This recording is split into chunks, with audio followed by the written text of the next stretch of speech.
Today we're going to take apart a 2-liter 4-cylinder K20Z3 out of a 2006 to 2011 Honda Civic Si. Now this particular engine we did hear run. Most of these engines that come in as cores, I have absolutely no backstory on it, but this one has about 160,000 miles on it. The car was a run and drive through Copart with a clean title. Unfortunately, Copart's version of run and drive and something that you can actually get in and drive are pretty far off from each other. So this is a bad engine. It had low oil pressure or no oil pressure. It sounded terrible when you went to try to start it. It did run, kinda. It did run, but it is most definitely not a usable engine. So today we're going to take it all apart, see what we can salvage from it. I don't have a lot of high hopes. It's just I don't have a lot of luck with K20s, but we're going to tear this one apart and see what we find. And before anybody says anything, yes, I'm using an engine stand. I do not like using engine stands for core engines, but on small engines that require something stable to hold them, I need to use an engine stand to break things loose like head bolts and main cap bolts. Otherwise, engine stands just get in the way. It's an extra step for me to take the head of one and mount it to the bell housing of an engine just to rip it apart. It also obscures rear covers, like the rear main seal covers on LS's and other engines. Generally, they're just it's just an extra step I don't need to do. I go through enough engines every year that I'm pretty well versed in handling these things without risk of injuring myself. As you can see, we've got most of the outside parts stripped off of this. There's no manifolds or accessories. This car's actually been torn down and is long gone. It's been months since that car was dismantled. However, since I was not the one that dismantled it, I didn't catch a few things on this engine. This is actually the first time looking at it. And when I was getting it on the stand, I noticed a couple things. Well, first off, I think that crack would explain the low oil pressure, which that's not good. There goes a pan, can't sell that. But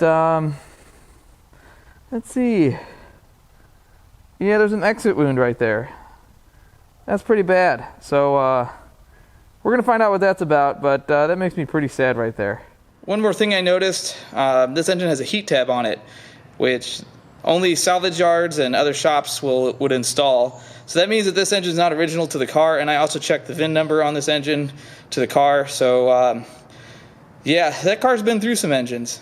I've gone ahead and pulled the coil cover and the coils out of it. So the first thing we're going to do is pull the spark plugs out and see if we can find any signs of mayhem inside, which I'm expecting at this point with that block the way it is.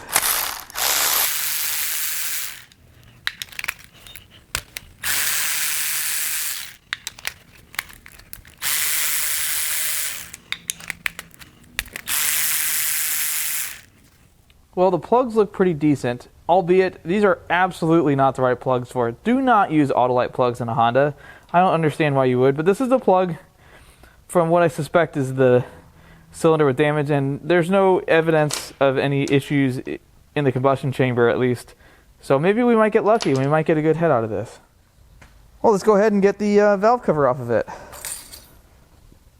Sure it's strained.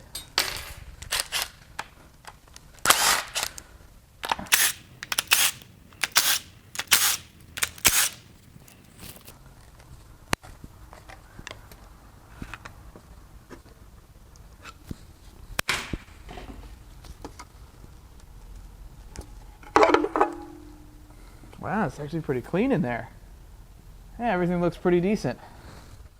So this engine looks really nice inside. It's really clean. There's not a lot of oil varnish. I don't see any major wear on the cams. There's no signs of moisture inside. It's pretty nice. I mean, this is about what they should look like if they're taken care of. But I have a feeling that we won't be singing that song after I get this head off.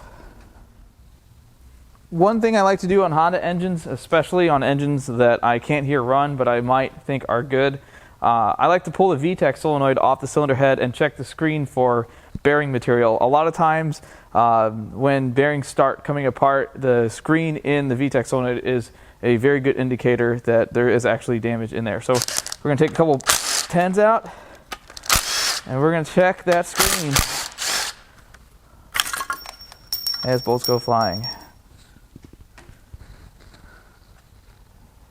So that's not a good sign. This is one of those cases where I wish I wasn't right. But as you can see at the bottom of the screen here, There's a bunch of bearing material. Not a good sign. Not a good sign, ladies and gentlemen. Let's get this head off and see what we can find. Before we go ahead and pull the head or get started on that, we're going to get this crank pulley loose. It's something to note. Hondas are about 50-50. Half the time this bolt comes out with no trouble.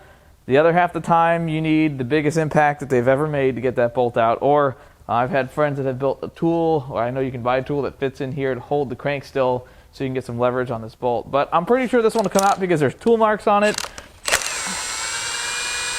So that's also not a good sign.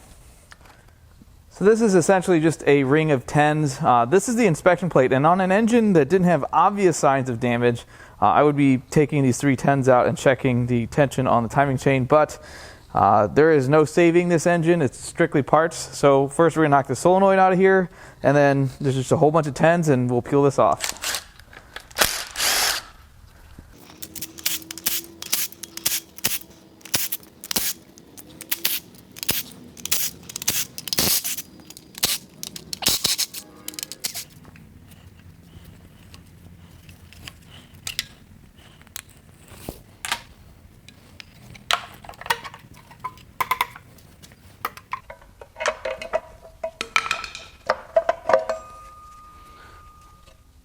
So this part looks good. No issues with the chain, the tensioner and guides. That all looks pretty decent. The chain tensioner is not sticking so far out like the chain is stretched. That's usually a K24 thing, not so much a K20. But as you can see, the oil pump chain is off its sprocket. It's all chewed up down here. It feels like it's not attached to anything down here. And then there's a crack right here at the back of the block. So all things considered, this is not looking too hot. I'm going to go ahead and pull the accessory bracket off with the water pump and see if there's any damage behind this. Sometimes you'll find more issues that you didn't see before.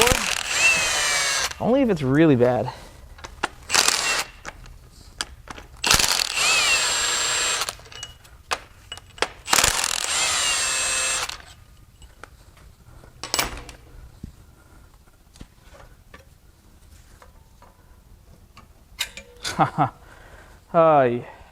Yeah, I'd consider this pretty bad. We're going to be lucky if we get a head out of this. As you can see, daylight, well, shop light through the block. I'm not supposed to be able to do that. A little extra crankcase ventilation. I'm going to go ahead and pull this chain off. All the guides and tensioner.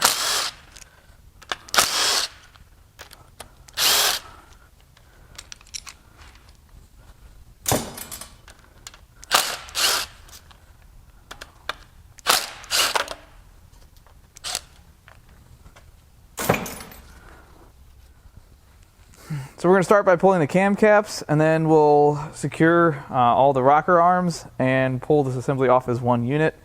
So we're just going to start cracking these things loose here.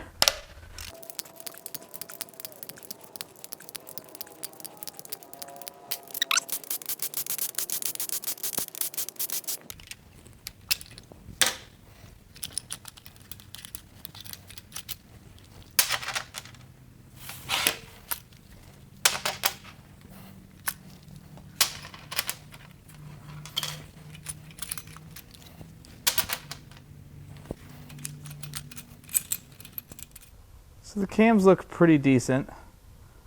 There's no major score marks in the journals, which tells me if it was run low on oil, it wasn't for very long.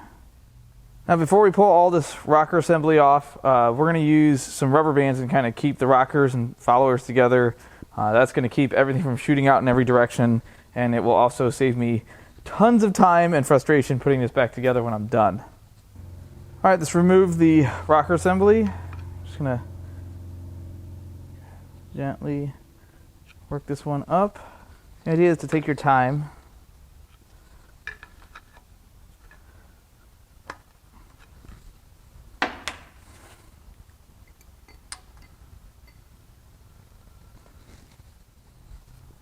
All right, time to break the head bolts loose.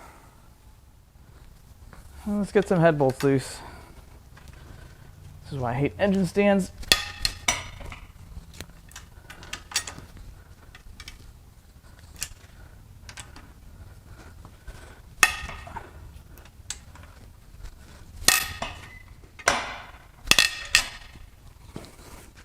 right, let's get the head bolts out.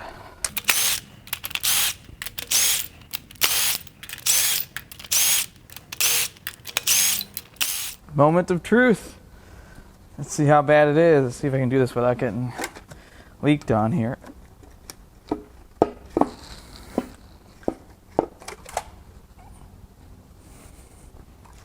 So that's not a good sign.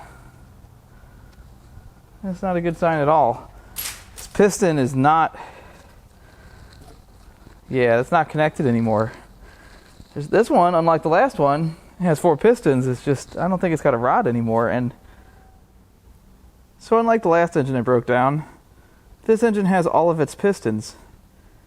But I think the orientation of that one is, it's not how it's supposed to be. Bad news again. We got a couple bent valves here. I think the head is salvageable, unlike the last engine we took apart. That head was junk. But this one, couple valves and a valve job, and I think this one will be back in biz. So I really don't think anything good can come of this, but let's keep digging.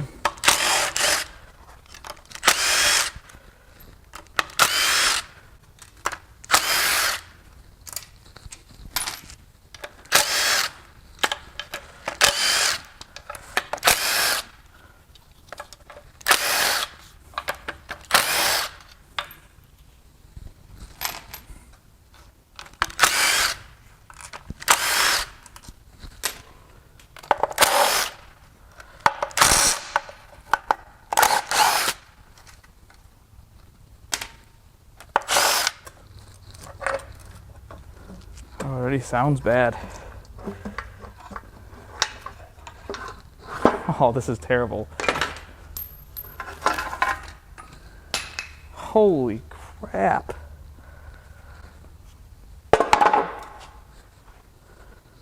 Wow. That was, how did this run?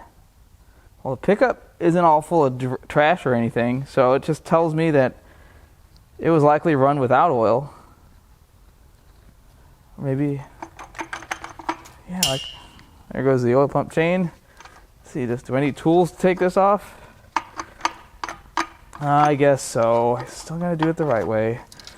Oh, look, there's a part of a rod. There's so much junk in here. This is like rod soup. The rod is still bolted to the crank. All right, let's get what's left of this oil pump off of here. And let's keep digging, because what else could be wrong, huh? What else? So watch when I hit the trigger on this. This bolt is actually bent. There was so much force pushing the oil pump away from the crankshaft that it bent this bolt. I have never seen that. That is, I'll show that at the end of the video. That's impressive. Oh, that one's even worse. Oh, I feel like I'm, oh man. Well, it turns out I don't need to take all the bolts out. Wow. That's just trash. It's annihilated. I didn't think it was going to be this bad. I mean, I've torn down some cores, but apparently you can still amaze me. So this is one of the worst I've seen. I mean, it is just carnage. I've never seen an oil pump blown into so many pieces. I would have really liked to be in the passenger seat when this happened. I don't think anything survived. I think it's all going to be trash. But let's see what we can salvage. See if there's anything worth hanging on to here. So here is where the rod broke. This could have been over revved too. I mean, it's hard to say what failed. When everything looks like a bomb went off, it's hard to say what came first, the chicken or the egg, but... So, that's all block material. The piston is actually not too bad. I mean, obviously it's trashed, but the piston didn't come apart. Still feels pretty good. So this is probably an over-revving situation, or maybe it sucked in water. It did have a cold air intake on it. Does have a couple marks in the piston from the valves.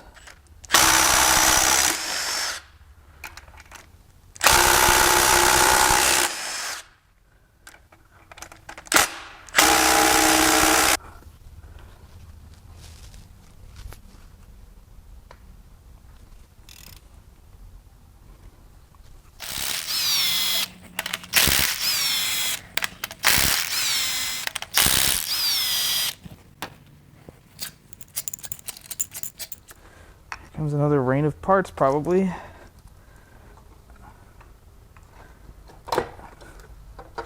Well, maybe not. Maybe they all fell out already.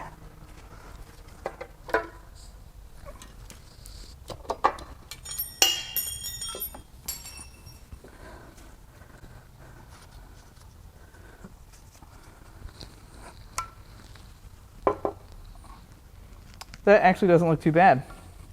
We're going to throw this crank in the parts wash and see what it looks like, but we may be able to salvage this. I don't see any major marks on this.